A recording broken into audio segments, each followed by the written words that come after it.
Natin inumin, brother, yung bread ko po. Wala. Thank you po. Okay. Relax, relax lang po muna kayo. Ay, okay na siya, bro. Mamaya na po kayo. Okay.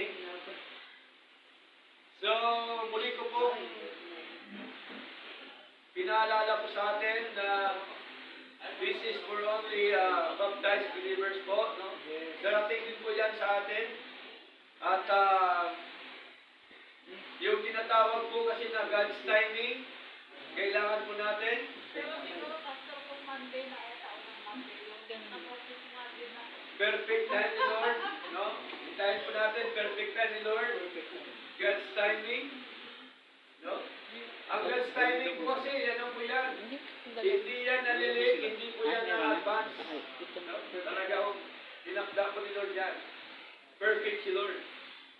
Okay? So, meron na po lahat. May kulang po yata tayo. Hindi May po. na. Hindi po. Ay, hindi po. Okay na po. Okay? Tawagan po natin. Tumayo po tayong lahat ng mga may mag-Lord Supper. Tawagan natin ang ating mga aparatos o mga gagamitin para sa Lord Supper. At tayo po ay mananalangin po sa Lord, mga kapatid. Pray po tayo, Panginoon. Yes. Maraming salamat po sa oportunidad po ito na ipinagkaloob po sa amin. Amin po itong pinapasalamatan sapagkat kami po ay magkaroon ng bahagi, Panginoon, sa Lord's Supper. Sapagkat ang Lord's Supper, Panginoon, ay isa po sa ordinansa na inyo pong iniwan bago po kayo umakyat sa langit. At ang pangalawa ay ang bautismo. Na ito po ay dapat po namin gawin sa pag-alaala po sa inyo, Lord. Salamat po na marami. Nawa, pagpasan po ito. Ang instrumento po ito, linisin niyo po yung kapangyarihan at maging po ang aming mga puso. Panginoon, maraming po salamat na ito po'y tanggapin namin na may buong kagalakan, kasiglahan sa amin pong buhay espiritual. Salamat po, Diyos, sa pangalan po ni Jesus. Amen. Manatili po nating hawakan ang ating mga tinapay. Babasahin ko lamang po, mga kapatid, at sasabihin ko po sa inyo maya-maya. Sabay-sabay po natin kainin sa 1 Corinthians chapter 11, verse 23. Ang sabi po ni Pablo, sapagkat tinanggap ko mula sa Panginoon yung ding ibinigay ko sa inyo, na ang Panginoong Yesus sa gabi ring iyon, na kung kailan siya ay pinagkanulo, ay kumuha ng tinapay. At nang siya ay nakapagbigay pasalamat, ay pinagputol-putol niya ito at nagsabing, kumuha kayo, kumain. Ito ay ang aking katawan na ipinagputol para sa inyo. Ito ay gawin sa paggunita sa atin. Sabay-sabay po natin kainin ang tinapay, mga kapatid.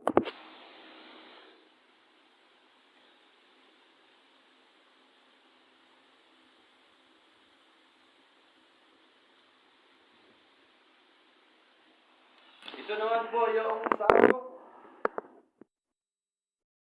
Verse 25. At sa gayong parang din, ay kinuha niya ang saro nang siya ay nakapaghapunan na nagsasabi, ang sarong ito ay ang bagong tipan sa aking dugo. Ito ay gawin ninyo kung gaano kadalas na kayo ay iinom nito sa paggunita sa akin. Sabay-sabay po natin inumin.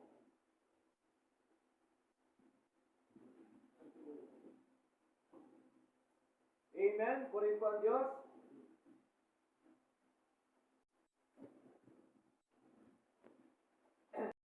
ay merong tinatawag na pagpakumbaba sa harapan ng ating Panginoon. Okay? So isang ehemplo po ito na tayo po ay nagpakumbaba sa ating Panginoon. Okay? Basahin ko lamang po sa inyo ang John chapter 13, verse 4. Tumindig siya, sinong siya ang ating Panginoon, mula sa hapunan, yun ang Lord's Supper sila, pagkatapos noon, at inilagay sa tabi ang kanyang mga kasuotan, at kumuha ng isang tuwalya, at binigkis ang kanyang sarili. Verse 5. Pagkatapos noon, siya ay nagbuhos ng tubig sa isang palanggana at nagsimulang hugasan ang mga paa ng mga disipulo at punasan ang mga ito ng tuwalya na kanyang ibinigkis. Verse 6. Sa gayon ay lumapit siya kay Simon Pedro at sinabi ni Pedro sa kanya, Panginoon, iyo bang hugasan ang aking mga paa? Ano sabi ni Lord? Jesus ay sumagot at nagsabi sa kanya, kung ano ang aking ginagawa, ay hindi mo nanawaan ngayon, datapwat, malaman mo pagkatapos ito. Nakalun po tayo sa verse 14. Sabi ko dito, kung ako mamakatwid na inyong Panginoon at Guro, ay nahugasan ng inyong mga paa, kayo rin ay nararapat na hugasan ang mga paa ng isa't isa.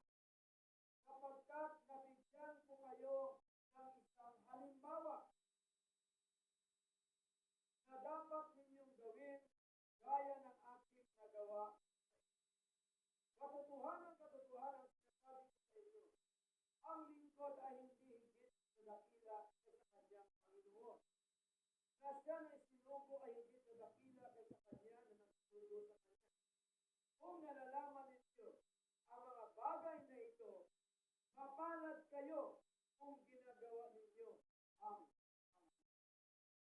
so malinaw, kapag ka ginagawa natin ang Greek washing, mapalad tayo sa harapan ng Diyos na ginagawa natin ito.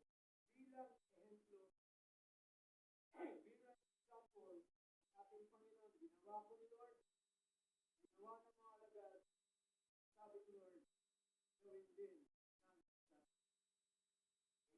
So malinaw, detalyado, yung binasa natin, yan po lahat. At ang gagawin natin, lalaki sa lalaki. Kung may, kung walang kapares, pwede na rin, lalaki sa babae. Tama? So yan po yung babae natin ngayon. Tama siya, no? Tama. Pares-pares. Ako na lang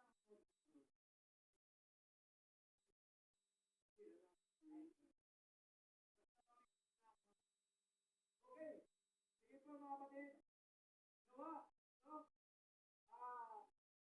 Habang tayo nag-beach washing, nakanta tayo. Ulit at ulit. Sulit na pare. Okay? Ano po yung maganda natin? The river. 408. Shall we gather at the river? No, kahit wala tayong ilog, may tubig na. Okay? 408 yan, Sister Yata. 408. Vanessa, 408 ba? Opo. Okay. Shall we gather at the river? Okay? Habang pinupunasan tayo, magdala din tayo ng himnas. Para habang pinupunasan tayo, kakanta tayo. Okay? Okay. Yan po ilagay mo na sa bigkis at towel. Okay? Okay? So, ito po ay banal na gawain ng Panginoon. Dapat seryoso po tayo para sa Lord. Di ba ba? Okay? At kahit po may dumi-dumi pa yan pa, okay lang, walang problema po dyan. Ang mahalaga, nagawa natin ang gawain ng Diyos. Awitin po natin mga kapatid. Shall we gather at the river, where bright angel feet have trod, with his crystal tide forever, flowing by the throne of God. Yes, we'll gather at the river, the beautiful river. Gather with the saints at the river that flows by the throne of God. Palitan niyo po tubig.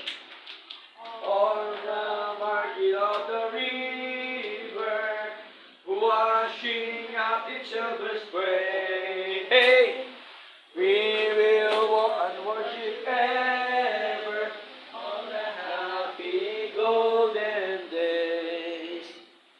Yes, gather at the river, the beautiful river.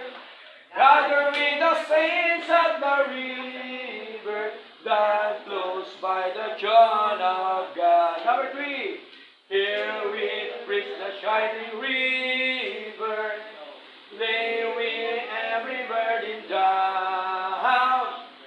Is our spirits will deliver and provide our broken crown. Yes, we'll gather at the river, the beautiful river. Gather with the saints at the river that flows by the throne of God. Number 4. Soon we'll reach the shining river, soon our pilgrimage will cease, soon our happy hearts will quiver with the melody of peace. Yes, we'll gather at the river, the beautiful river. Gather with the saints at the river that flows by the throne of God. Number 1, shall we gather at the river, where bright angel feet have trod, with its crystal tide forever, flowing by the throne of God. Yes, we'll gather at the river, the beautiful river. Gather with the saints at the river that flows by the throne of God. Number 2, on the margin of the river, washing up in silver spray, we will worship ever on the happy golden day. Yes, we'll gather at the river, the beautiful river. Gather with the saints at the river that flows by the throne of God. Number 3. There's the shining river, every burden down. Spirit will deliver and provide. Anak ko, yun yung towel, oh. ground. Towel, anak ko. Yes, we'll gather at the river, the beautiful river.